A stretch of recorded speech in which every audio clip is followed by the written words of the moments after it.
This is Women'sLeadershipSuccess.com Radio, episode number 86. What keeps you from feeling confident? Do you know how lack of self-confidence is impacting your career, your employees, or even your direct reports? When you fail, do you know how to recover? Have you noticed that you may be very self-confident in many areas and still have fear and doubt in other ways? This is not unusual. But there is good news. Join me today to learn what keeps you from feeling confident, what you can do about it, and access to my free webinar on how to become a more self-confident leader. Welcome to Women's Leadership Podcast, showing you how to influence people, improve your performance, and advance your career. Brought to you by women's leadership and career expert Sabrina Braham and Women'sLeadershipSuccess.com. Here's your chance to meet women trendsetters leading the way to success, accomplishment, and balance in business and life. No matter if you're a manager, CEO, or entrepreneur, join Sabrina for coaching and no-nonsense advice to improve your career and bottom line. Hey, good day. My name is Tim Warren. I'm Sabrina's husband and the co-founder and producer of Women'sLeadershipSuccess.com since we began in 2007. Sabrina and I work very closely together on both the show content and the blog posts. Today we're going to continue part 2 of the really important topic of boosting your self-confidence and how it impacts your leadership and career. That is why Sabrina is the guest today, and I am interviewing her. Good day, Sabrina. Good day. And it's hard to believe it's been 10 years we've been doing this program. Indeed. So last time in episode number 85, we covered a lot of important things relative to this topic, and so we thought we'd start off in part 2 with a brief summary of some of the top elements on this topic. So Sabrina, can you fill us in on some of the things we covered in part 1, which is episode number 85? Sure. The number one thing that women seem to have difficulty with, and men too, is a lack of confidence. And this is basically the basis for getting promoted and doing well in any kind of career situation. If you're not confident, what's been shown is you're not going to get promoted, your wages are going to be lower, people aren't going to listen to you, it's just going to be difficult to get things done, or you're just not going to do it. So it gets difficult to show up, it gets difficult to try things, it's easy to get discouraged, especially if you have people around you that reinforce the idea that you can't do things.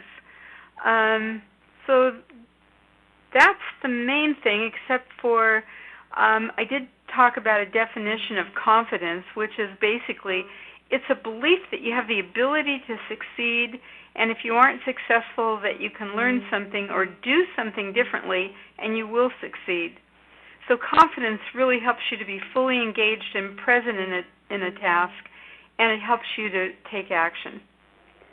Well, it's clear by that great summary that no wonder this is one of the number one things that impedes someone's leadership and career. You can't do a heck of a lot without those things. So what's the research on this? I know that you've had a lot of personal experience through your coaching and training, but I know there's been a lot of research on this done as well. So why don't you fill us in on some of that? I mentioned some of it yesterday. There is so much wonderful research out now. What we know is that confidence affects one's ability to speak up. There was a Princeton study that found that when women were in the minority, they spoke 75% less than men. Isn't that amazing? Wow. And that's interesting too, Tim. I was with a man that said he went to a women's conference and that he experienced the same thing, that when he was in the minority, he didn't speak up either. So it's interesting that it works both ways. Also, in a 2015 study on women's leadership by KMPG, it's a major accounting firm, they showed a high correlation between high self-confidence, higher wages, getting promoted, and even being listened to. So confidence really, it's the basis. As I said last time, it's the foundational thing for anything you really want to do to be successful in business. Okay, so we know that it's critical to advance your career. So, and we also know that it's a problem worldwide amongst women and men. So, where does this come from? What keeps a person from feeling confident? Well, there's multiple things, but the majority of people, it's a way of thinking about themselves that developed before they were 6 years old.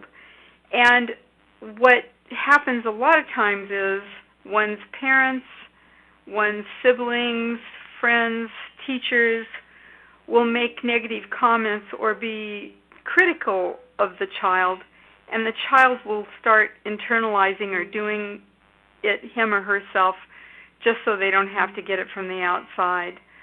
So a lot of it is to do that. There's another interesting phenomena, and that is what ends up happening is people think putting themselves down or thinking about how badly they're doing actually helps them to do a task better. And it actually isn't true, and we'll talk about that a little more a little later. So this is something that comes from our childhood. It's reinforced through our life, and then I can see if you weren't confident, and based on the studies and what you've experienced, is that those that are confident are the ones that are getting the higher wages. They're the ones that are getting listened to, and they're the ones that are getting promoted. So, when you get skipped over for a promotion, that really stinks. And it really doesn't do anything for your self-confidence. What should someone do if they fail to get promoted and they get overlooked, and it only reinforced that lack of self-confidence? Okay, I'm gonna answer that two different ways, because there's one, what do you do if you get looked over or you fail a promotion? But there's also, what do you do if an event happens? It doesn't need to be even a promotion. It could be that you flunked a test, that you didn't do well on a project that you had at work, that in some way you failed at something. And what people who don't have confidence do is they tend to make it personal. Like, I'm not very smart, I'm not good at math, I'm a person who can't speak up for herself, that type of thing. People that are really confident don't take it personally. They have resilience. That's something that having confidence gives you. They have the resilience to say, okay, I failed there, I made a mistake, but I'm going to do better next time. And so that also goes over to getting a promotion. People that don't have high confidence think it's a big, huge failure. It's kind of the end of the world. But ones that do have high confidence know it's just, okay, that happened, but I can learn from that mistake. I can figure out what to do differently, and I can have a better experience next time. So what you're talking about is really self-awareness and introspection, and being able to not beat yourself up and take care of yourself. So I know in any work situation, whether you're self-employed like we are or you're working in a corporation, often we are up to our eyeballs in demands and issues, whether they're clients or our own. And how does one be mindful and have self-care in the midst of all of this, and when you might be beating yourself up because maybe you didn't pass that test or you didn't do well on that, you got overlooked for the job. Yeah, one of the things we're going to be doing a webinar on, and one of the things I'll be giving out is 11 ways to boost your confidence, and one of those is to take care of your body, exercise, get sleep, just really get in a rhythm of good self-care.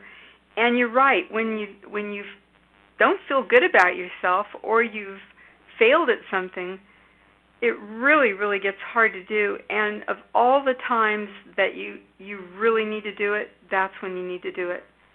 Is when you feel overworked, you need to take that break. When you feel like, what's the point, because look, I can never do anything right, that's when you really need to practice the kind of self-care that you would give to your children, to person that you really love a lot. So that's a really important time to do that. And I'll be giving out some tips that will give you some better ideas of how to do that at the webinar.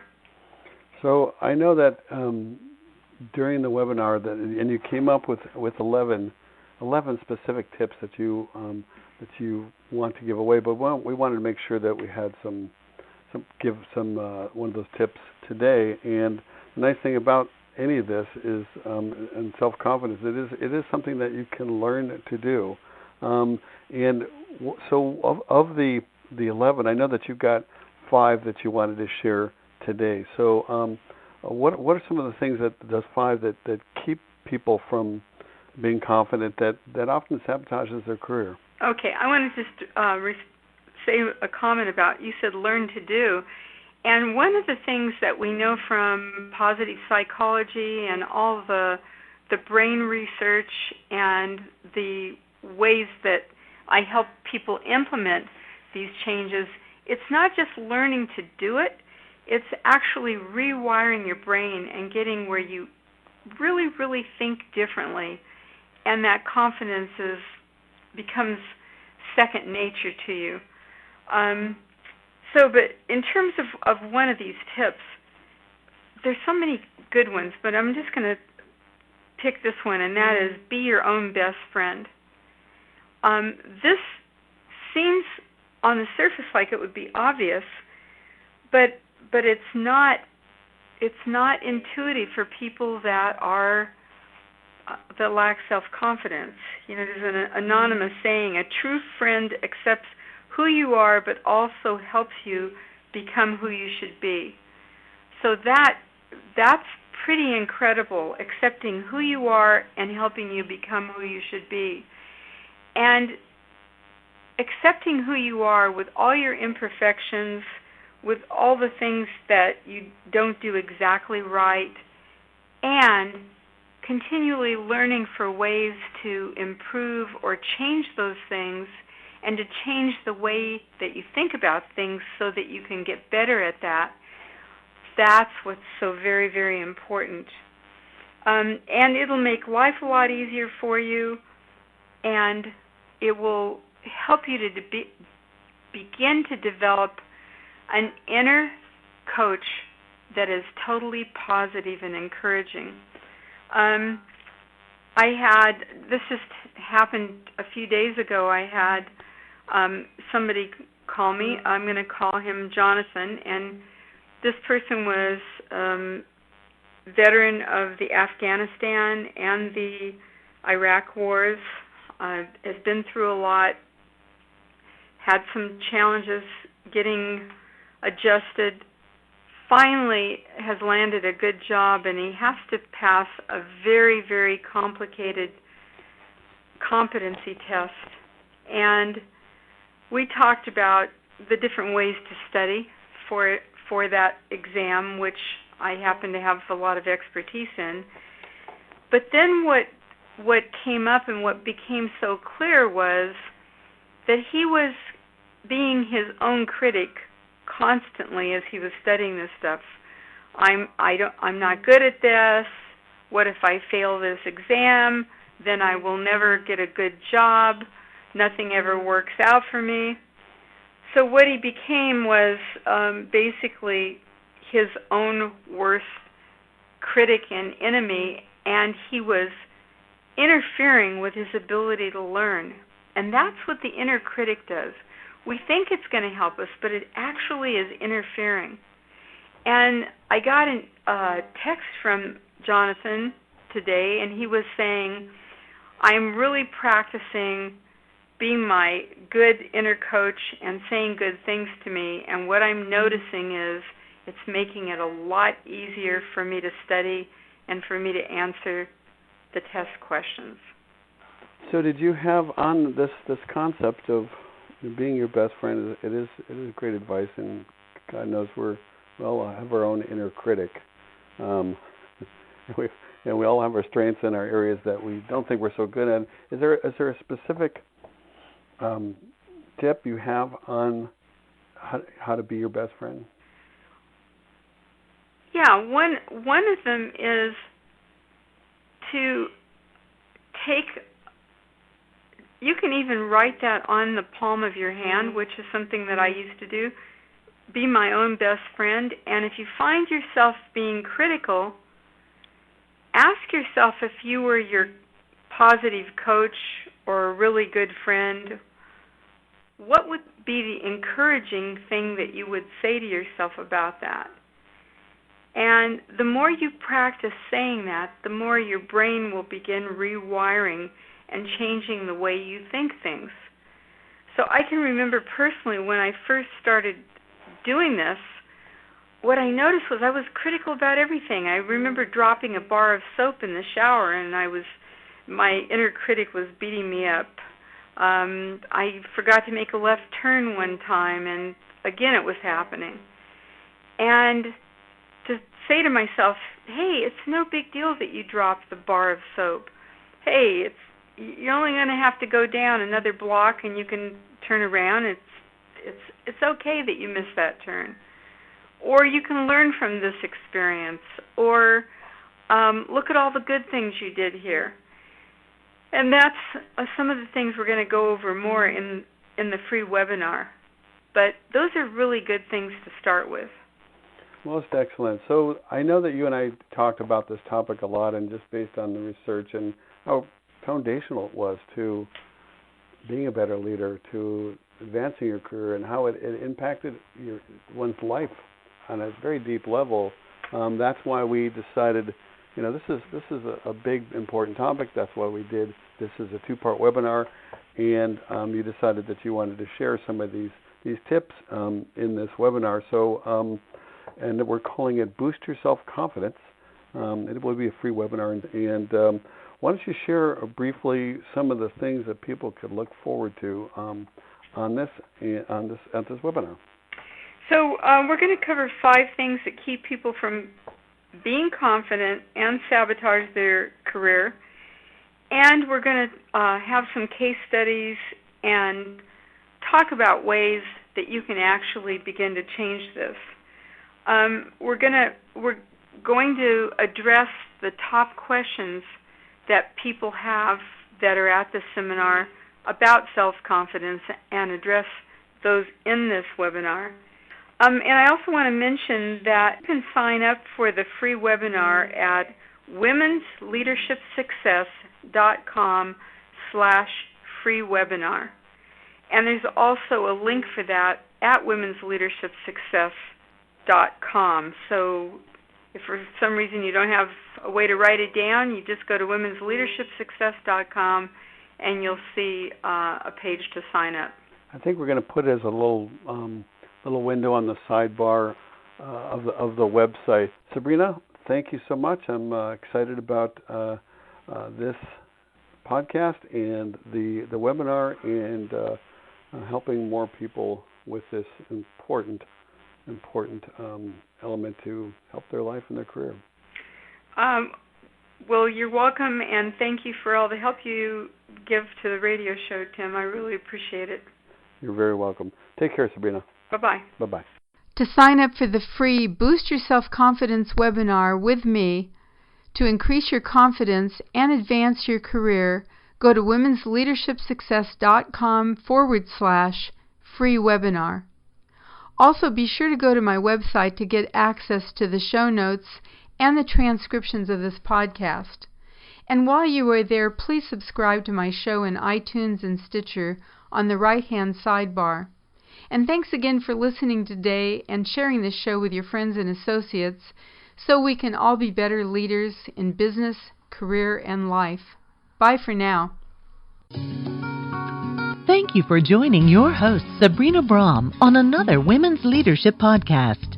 If you have questions or comments, you can email her at sabrina@sabrinabraham.com. Since 1989, Sabrina and her team have helped hundreds of women managers, business leaders, and entrepreneurs with valuable trainings, articles, books, and executive coaching. For additional tips, interviews, and free access to Great Leaders Today mini-course, visit www.womensleadershipsuccess.com.